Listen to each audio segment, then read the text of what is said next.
Hello, I'm Maeve. Just so you know, this story is more than just your typical tale of a cheating husband. There is a lot more to it, which I will mention later. First, a bit about me. I come from a well-to-do family and my job keeps the bills paid nicely. I work as a successful corporate attorney at a prestigious law firm in Charleston. I was pretty content with where I was at in life, but then I crossed paths with my now ex-husband, Colton. Our story is not your typical lovey-dovey meet cute. It started in the digital world. We met online. Yeah, I know, not exactly your traditional romance, but it's how it happened.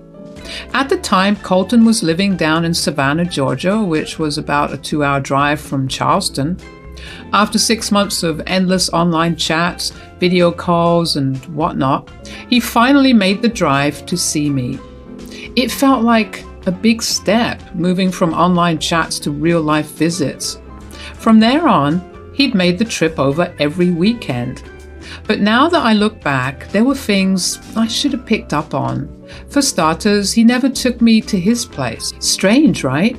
You'd think that after all the time we spent together, he'd want to show me where he lived. But love can be a real blindfold, and I was wearing it. Within a month of us meeting face to face, he did something that should have raised some eyebrows. He popped the question. It was one of those moments you'd expect to be grand, but it was pretty low key. Just his dad and a couple of friends were there at this restaurant. Looking back, I should have realized that maybe things were moving a little too fast, but I said yes.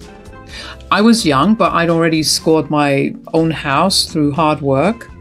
Colton, on the other hand, was a bit of a mystery. Colton wanted to move into my place instead of me moving to Savannah. It felt like a logical step, but I couldn't help wondering about his past. Why was he so cagey about it? But I had met his dad and other friends, and they seemed like nice, genuine people. Colton had confided in me that he grew up very poor, and his mom passed away when he was young. I thought maybe he was embarrassed by his life and just wanted to start a new one here with me. I was confident, we had something real, and we got married. Colton had a bag full of secrets, and I was about to open it. The picture-perfect love story I thought we had was about to get way more complicated and painful than I ever imagined. Our married life was pretty typical, I guess. I was busy working, and Colton, well, he didn't have the most glamorous job. He dropped out of college and was still figuring things out. Not a big deal, really. He started with a desk job at the local college and later landed a job as an assistant to a marketing manager at a small company. Now, I won't lie, the money he brought in wasn't exactly making us millionaires, but Colton was confident about his career path. He kept telling me that a massive promotion and bonus were just around the corner, probably a year or so down the road. I believed him, and that's what counted. At that point, the cash he brought in wasn't my top concern. We were doing fine, building our life together. I loved the idea of us growing together and working towards a bright future. It was us against the world, and nothing else really mattered. Colton would drive to Savannah every other weekend to visit his dad, but he never asked me to tag along. So I asked him why.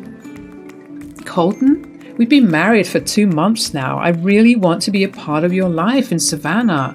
Why can't we just go together? Babe, you don't understand. The place I come from isn't like your Charleston mansion. I didn't grow up in a nice big house. I'm embarrassed about where I came from and how my family lives. You wouldn't like it there. It's different. Colton, you know that material things don't matter to me. I married you, not your house. It's not just about the house, it's about my dad. He's a different person now. After my mom passed away, he's become a recluse, living a solitary life. He doesn't even like me visiting, let alone having guests like you over. I met your dad at the proposal and the wedding, and he seemed like a kind man. I don't understand how he can be so... You don't know what he's like, Maeve. Besides, my dad, he just broke up with the woman he brought to the wedding. He prefers his solitude, and he won't appreciate any visitors. I promise we'll visit Savannah someday, but not right now. Well, okay, if you say so. I stopped asking him to take me to Savannah.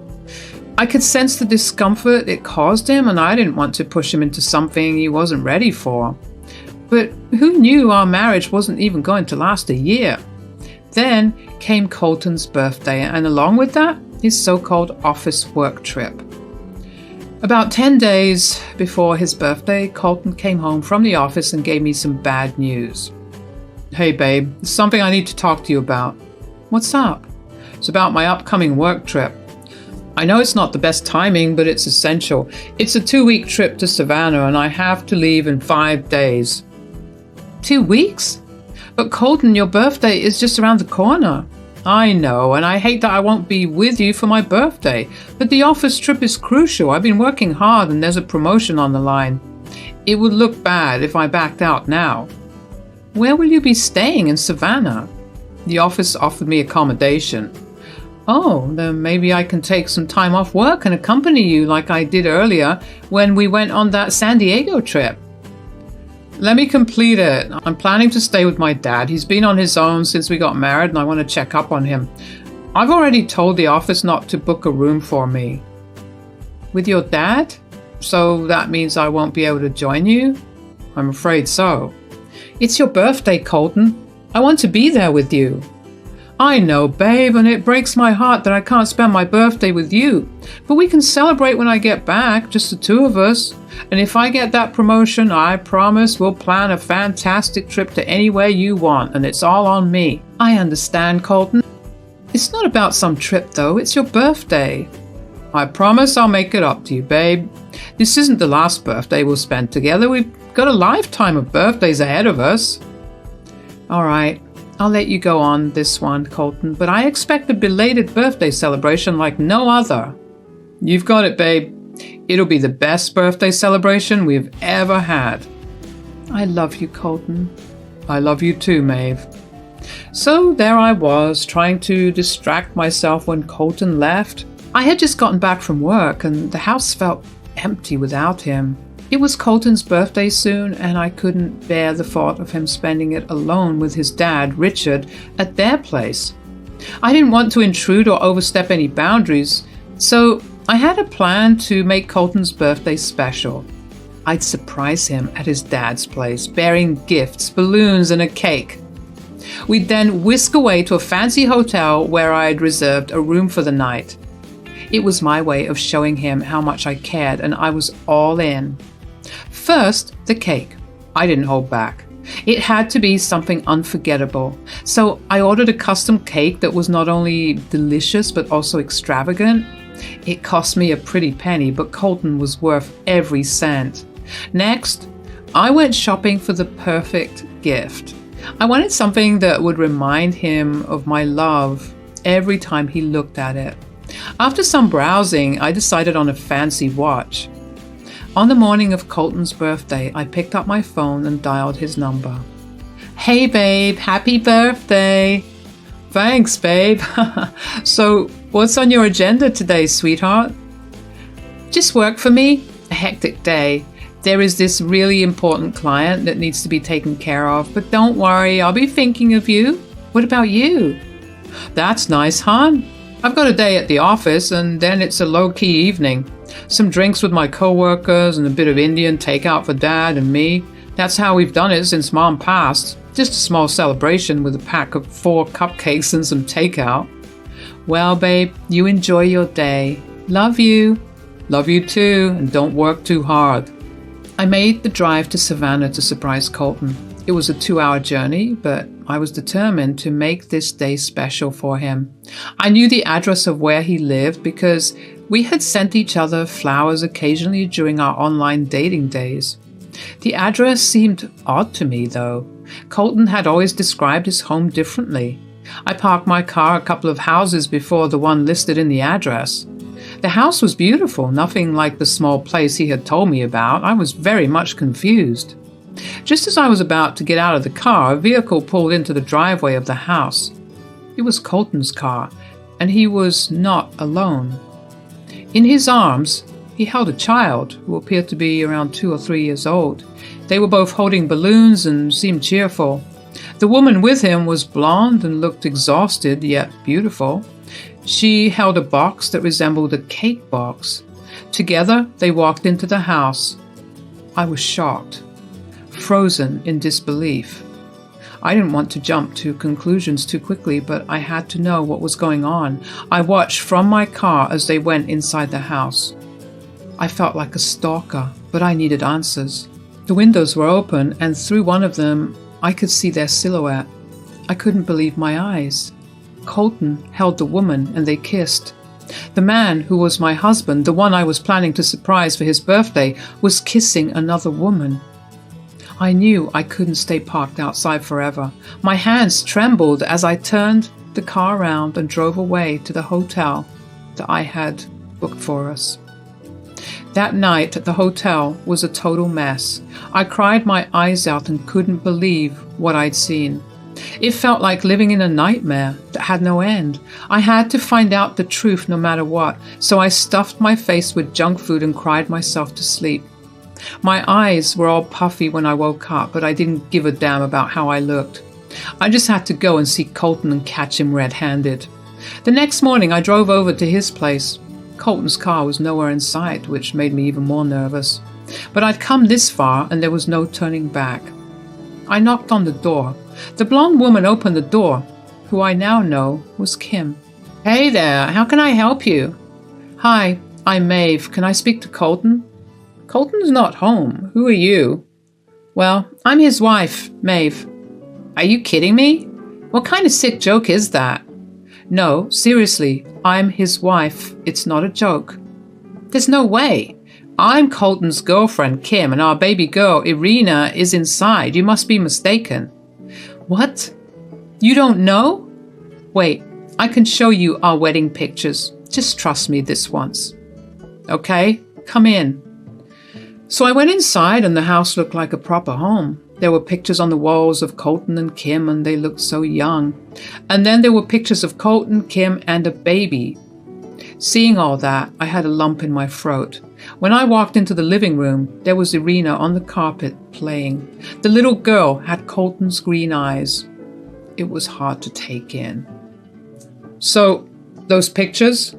"Oh, here they are." I handed my phone to Kim and her face looked like she had seen a ghost. "What?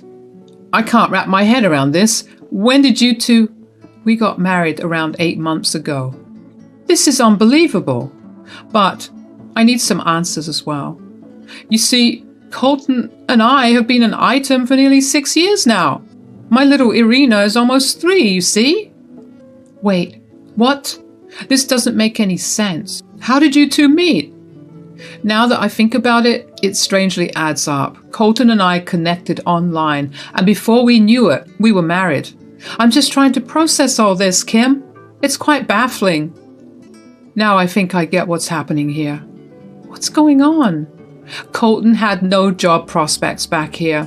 He spun me a tale about landing a job in Charleston and needing to relocate. I was willing to follow, but he mentioned that he needed some time to get settled. He was cohabiting with some housemates in a run-down place, and he thought it wasn't suitable for Irina. Unbelievable. So in reality, he simply met me and decided to marry me and lied to you. Honestly, I was suspicious from the get-go. Once there was a flower delivery here and he brushed it off as a mix-up. I often overheard his phone conversations with some mystery person. Now I realize it must have been you. I apologize, Kim. I had no idea about any of this. I arrived here to surprise him on his birthday. I didn't even know he lived in such a fine home. He claimed he was staying with his dad in a small place. That's why I never bothered to come over, because he said he was embarrassed by it and I didn't want to force him. Ah, you must be referring to Richard. Mr. Richard vacated this house a long time ago. It reminded him too much of Colton's mother, but Colton decided to stay back. He invited me to move in, and I've been living here ever since then. I'm shocked. He told me he was going on a work trip, and instead he came to spend time with you. And he deceived me by saying he was working there, securing our future, saving up for an apartment together, and other false claims, while he secretly married you. I assure you he won't get away with this. How could he put us through this, especially my little Irina? So, what do we do now? I've got an idea. From what I remember, Richard was a very kind man. He owns a small place on the outskirts now. I was quite close to him when he still lived here. I doubt Colton even told him about Irina, because a gentle soul like Richard would certainly want to know his granddaughter. You're right. Richard must have mentioned something about you and Irina to me. We've only met twice, once at my proposal and the second time at my wedding. I never really got a chance to talk to him. I have a plan. Why don't you reach out to Richard to get the news on what Colton has told him, and I'll head back home. We can stay in touch, and when Colton gets home, I'm filing for divorce. Trust me, I don't want him either. Just pretend everything is fine for another week, and then he will be gone for good. So there I was, feeling pretty down, but I had a new ally in this mess. Kim. I headed back to the house with a different kind of determination. Kim and I wanted to teach Colton a lesson, and together we were going to sort this out. It was a long drive home, and I was feeling a lot of things. Even though I was hurt, there was one thing I needed to make sure of, that Colton paid for what he did. In a couple of days, I received a call from Kim. Where's Colton? I hope he isn't eavesdropping. He's gone for a smoke. He smokes? That's new. Not as shocking as discovering that he has a girlfriend and a 3-year-old baby, huh? You've got a point there. Anyway, I talked to Richard. He had no clue about me and Irina. According to him, Colton had told him we had broken up when Richard moved out, and that was like 4 years back. Richard had no idea I had been living here at his house ever since then. Wow, so Richard left and never looked back, huh? That's right. He's a farmer now, living an isolated life. He was pretty mad when he learned about the secret his son was keeping for 4 years. He was very worried about you too. I told you, he's a nice man. He said he'd like to give him a good talk to. And then Colton painted him out to be the bad guy, huh? Great. How about this? When Colton comes back, why don't you and Richard drive down here on the same day and we can all confront him together? I'm all in. I'll let Richard know. Sounds like a plan. Fantastic. I'll send you the address. A whole week just crept on by.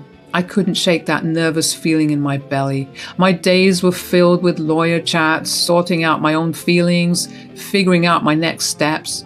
It was tough because I felt super betrayed, not just by Colton, but even by myself for not seeing the signs earlier. We had promised to share everything, and here he was, hiding a whole world from me.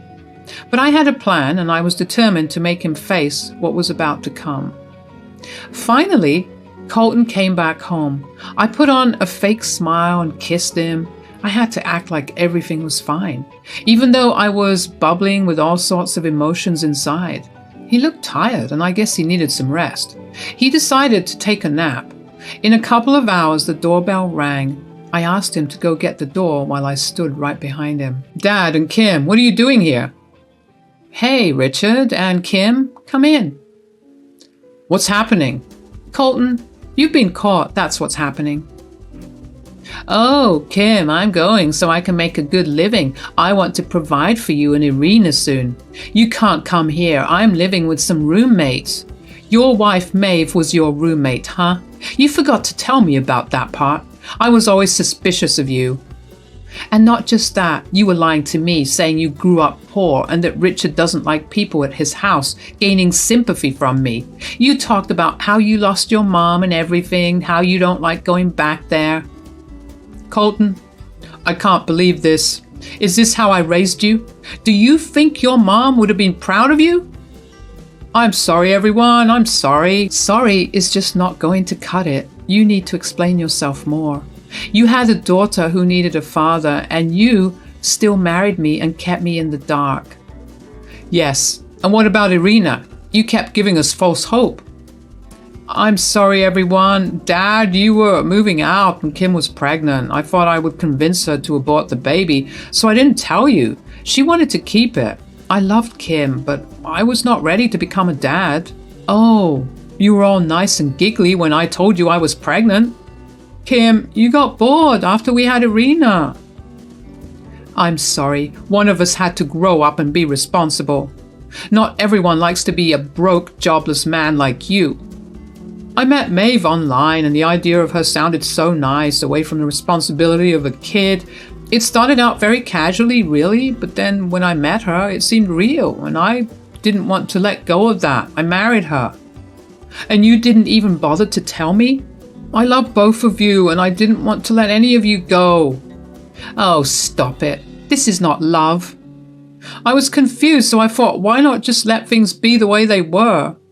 I can't believe you. You dragged me into all of this. Here I was wanting to give you an innocent surprise for your birthday, and then I got to know that it's not like that.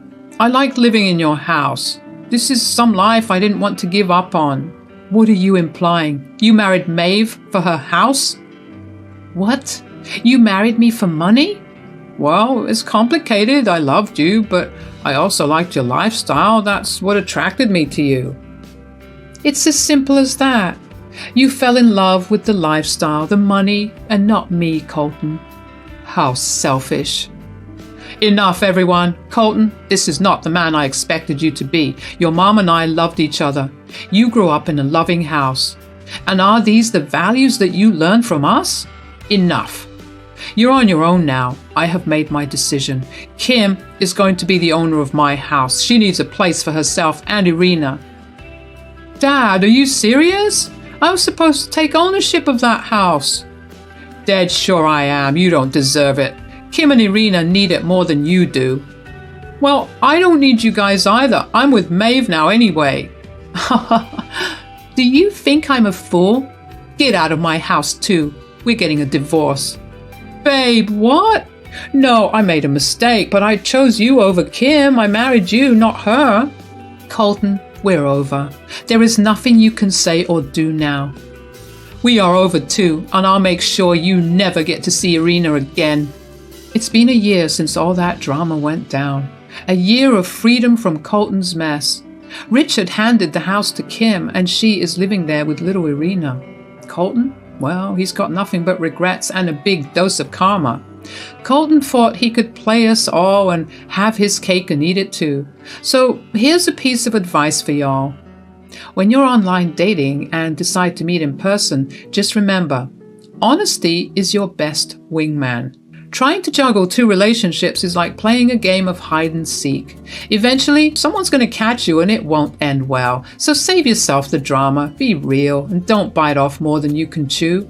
Because in the end, being genuine is way cooler than trying to be a sneaky catfish.